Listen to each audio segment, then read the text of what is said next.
to ask Karen Peters to come up now. So, Karen, I'll give you a mic there. Welcome to the World's Greatest Health Show. Thank you. Okay, let's have a seat. And you're here to share your health journey.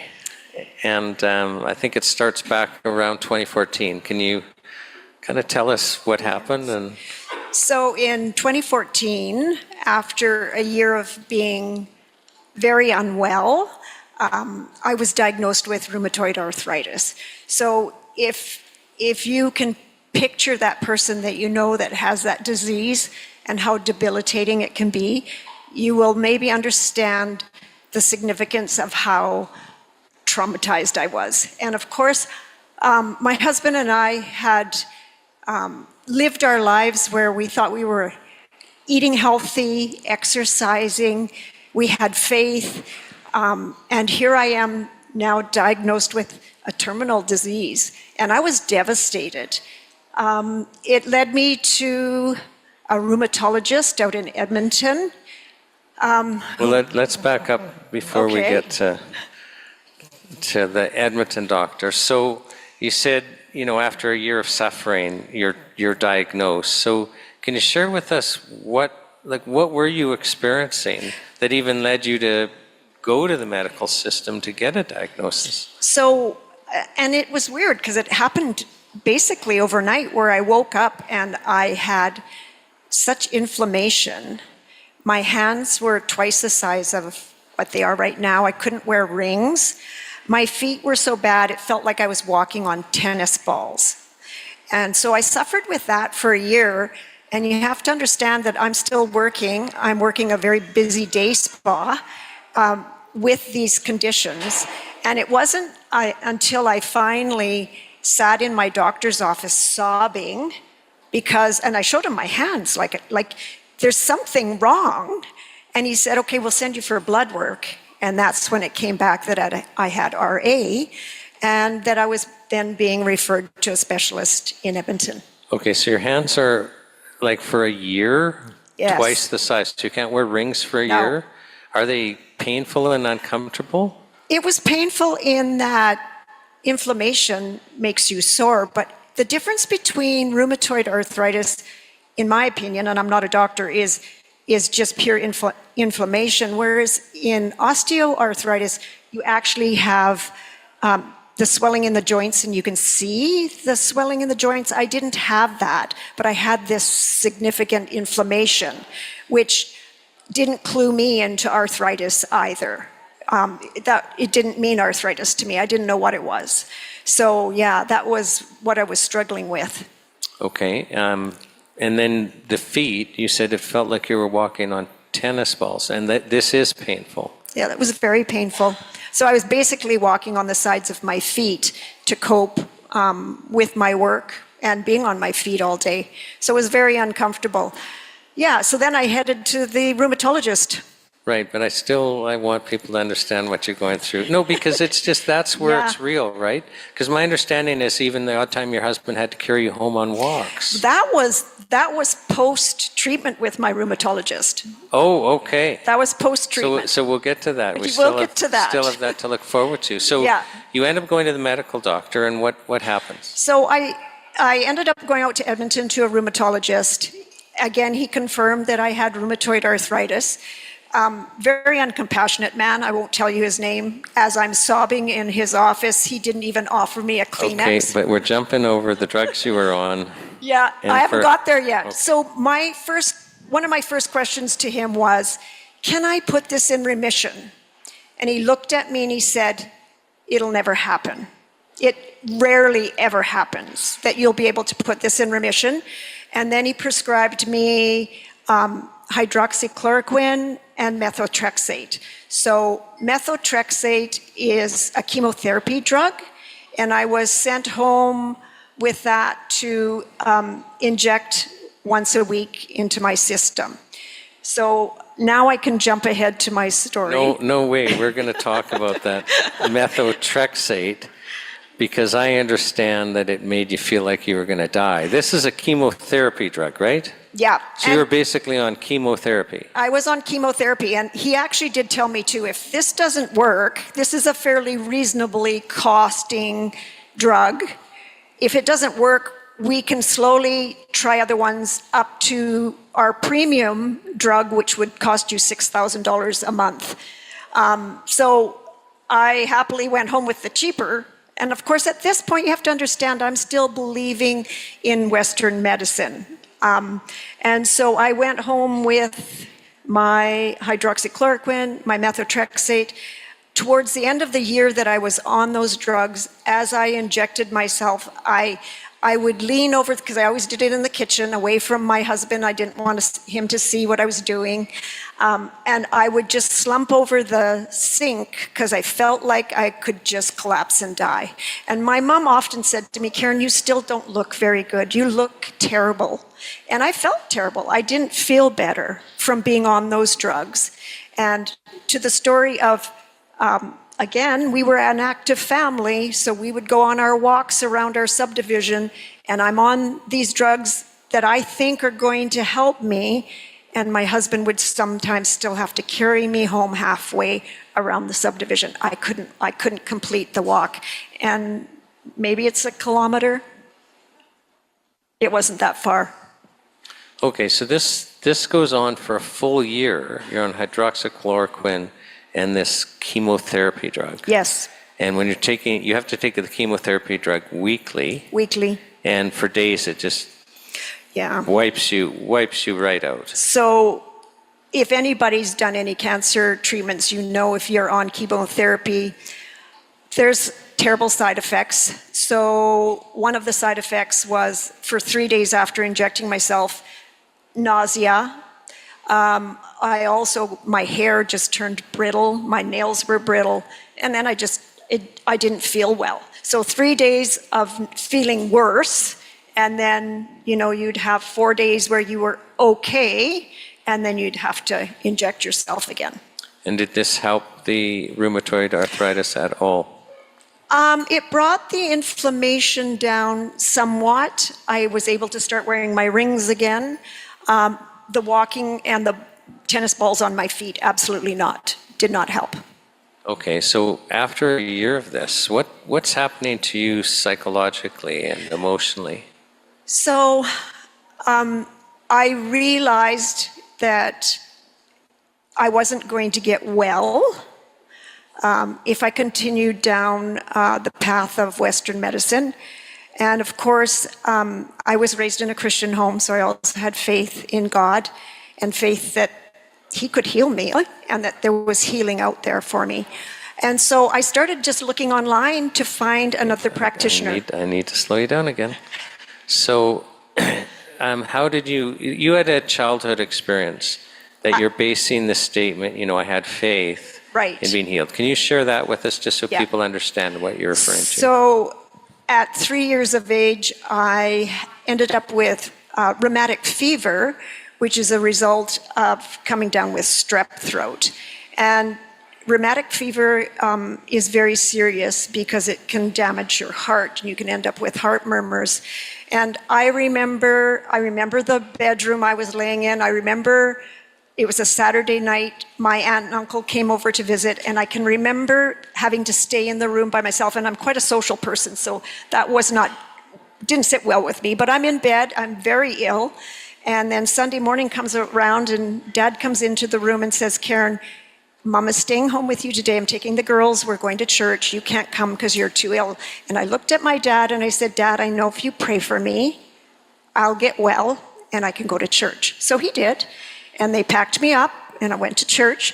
And the vivid memories I have of being so ill in that room, obviously I was better because I don't have any memories of still being ill after that. So there again, as I'm now in my adult years and struggling with rheumatoid arthritis, you have to understand that it renewed my faith in a God who I knew could heal me. Okay, so you end up through the experience, coming to understand that you can rely on him. So, I did. And you came across a different doctor.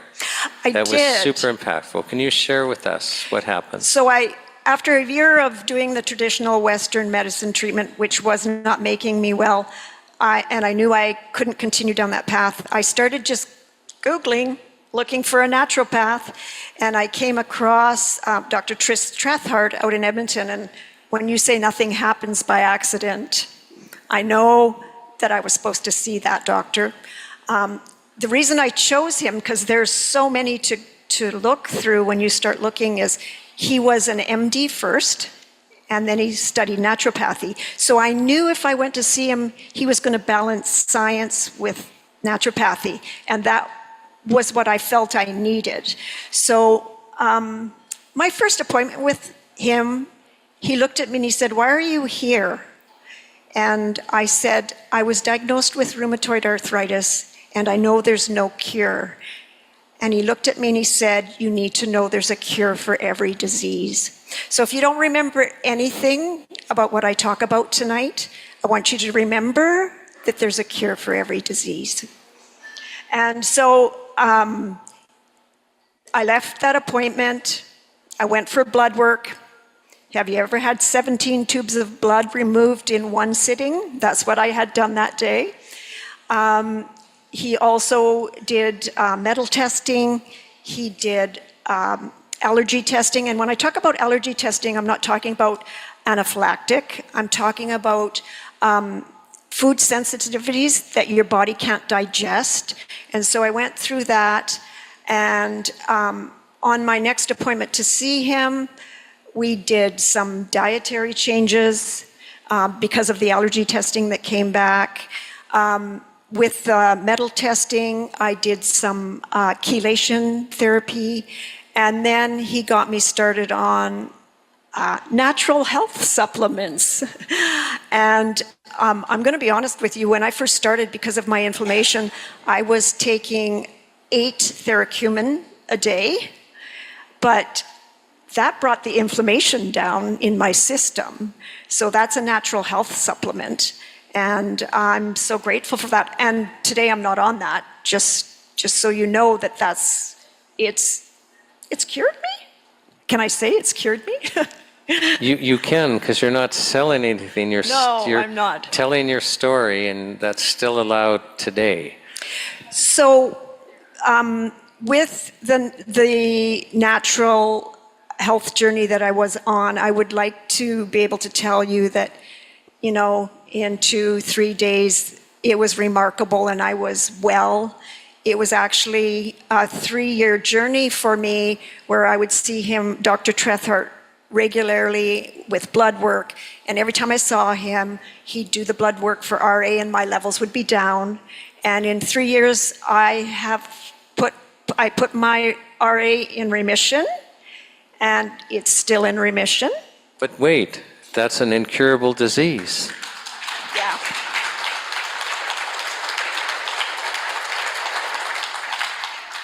So I'm very thankful.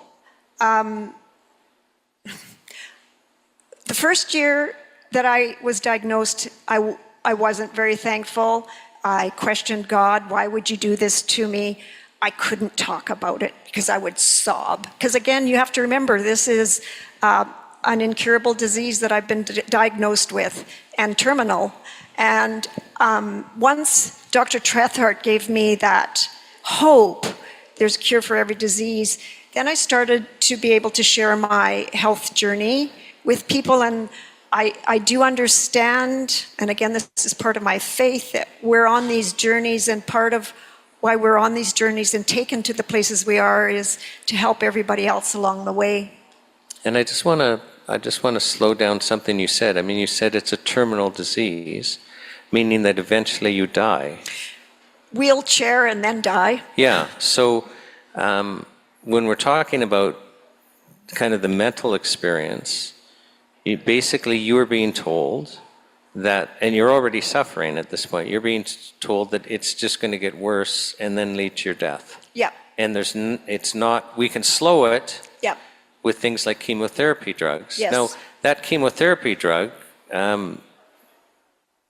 Trethart actually told you that that will cause cancer, the chemotherapy drug. Yeah, that was one of the things he said to me after he told me there's a cure for every disease, and he found out I was on methotrexate. He said, you need to get off that, because I know they use chemotherapy drugs, or they say they use them to cure cancer, but it will give you cancer and you will die if you stay on it. So he said, you need to get off it. So you have to understand too now, so I'm coming from a place of where I've trusted Western medicine to, you need to get away from Western medicine, and the shift that had to happen in my brain for me to be able to say, yeah, I'm going to throw that methotrexate away, and I'm totally changing what I'm doing as far as my health. There's a shift that has to happen. And it happens differently and different timing for everybody. Okay, so no, but you went from facing disability and death to actually facing, oh, okay, it's going to take some time, but I'm going to get more able, and then I'm going to get healthy, and I'm going to have a long life. What was that experience like, both emotionally and spiritually?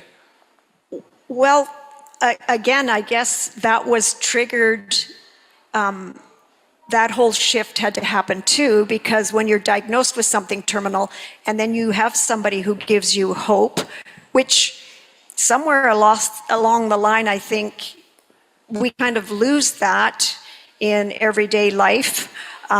Maybe not keeping our relationship with God where it ought to be.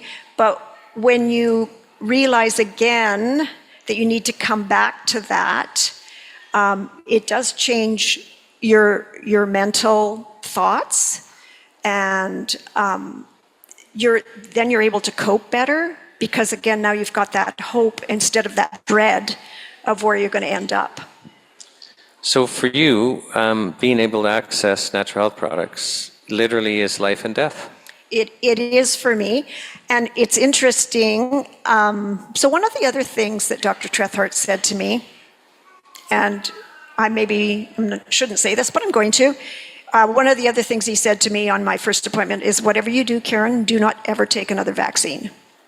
So that stuck in my brain. So when the pandemic happened and all of that was coming in, there was no way in my mind that I would take the recommended vaccine that they were offering. And then, just so you know too, I never did end up with the disease that everybody was afraid of either. So there's also that. I'm going to rein you in, because I was trying to get you to explain the change in your mental experience and your spiritual experience, and you segued on me here.